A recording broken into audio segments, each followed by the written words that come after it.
తెలంగాణ మంత్రి దుద్దిల శ్రీధర్ బాబు మాట్లాడుతున్నారు. లైవ్ చూద్దాం. నాణ్యమైన జీవితాన్ని కొనసాగించలేకపోతా ఉన్నారు. మీకు ఆ విధమైన పరిస్థితులు ఇక్కడ ఏర్పాటు చేయాలని ఏదైనా ఉద్దేశం ఉందా అని అడుగుతాను. ఈ ప్రాంతాన్నింటినీ కూడా హైదరాబాద్ మన గౌరవ ముఖ్యమంత్రి గారు కూడా చెప్పడం జరిగింది. ఏ విధంగా హైదరాబాద్ గ్రేటర్ హైదరాబాద్కు సంబంధించి దానికి తోడు గ్రేటర్ హైదరాబాద్ ఆవల భాగంలో ఉన్న ప్రాంతాన్ని ఏ విధంగా డెవలప్ చేయాలి, వ్యవసాయ ఆధారిత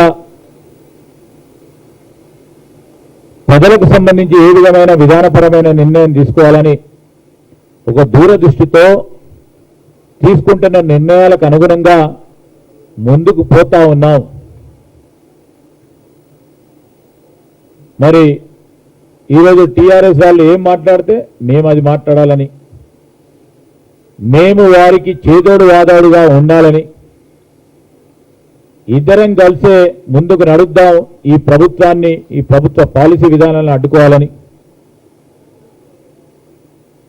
కాంగ్రెస్ ప్రభుత్వం చేసే ప్రతి పనినే వ్యతిరేకించాలని మీ ఆలోచన విధానం బీజేపీ బీఆర్ఎస్ ఇద్దరు కలిసి పనిచేస్తూ ఉన్నారు.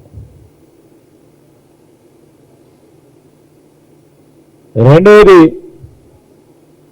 పూర్తి స్థాయి వివరాలకు కూడా తెలియజేయడం జరుగుతుంది. పట్టణాల విలీనాలు, గ్రామాల ప్రాంతంలో ఉంటున్న ఆ గ్రామ పంచాయతీకి సంబంధించిన విలీనాలు ఇది మొదటిసారి తీసుకున్న నిర్ణయం కాదు.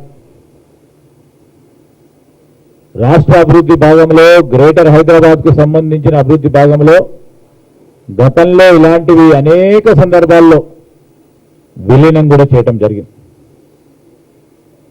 మేము ఈరోజు స్పష్టంగా చెప్తా ఉన్నాం, మేము ఏదైనా నిర్ణయం తీసుకున్నప్పుడు ఒక శాస్త్రీయబద్ధంతో జనానికి సంబంధించిన సౌకర్యాలు ఏర్పాటు చేయాలని, ప్రభుత్వం స్థిరంగా ఆ డిపార్ట్మెంట్లకు పరంగా కానీ ఈరోజు మేము చేసే ప్రతి ఆలోచన మరి ఇటు పరిశ్రమలకు కానీ ప్రజలకు సంబంధించిన అంశాలను దృష్టిలో పెట్టుకొని ముందుకు వెళ్ళటం జరుగుతుంది.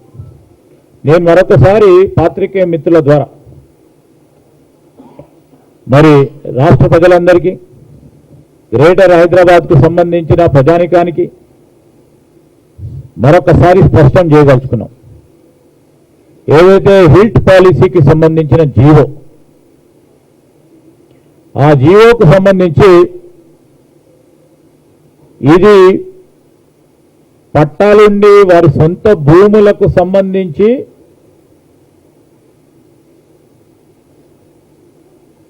వారి సొంత భూములకు సంబంధించిన అంశంలో కన్వర్షన్ ఫీజుని విధించడం జరిగింది. లీజ్ ల్యాండ్స్ సంబంధించి ప్రభుత్వానికి సంబంధించిన భూములపై వెసులుబాటు ఇవ్వలేదు. ప్రభుత్వ భూములు ఉత్తగానే ఇచ్చినవని చెప్పుకునే వారికి కూడా తెలిసి కూడా కావాలనే భ్రమ పెట్టే ప్రయత్నం చేస్తూ ఉన్నారు.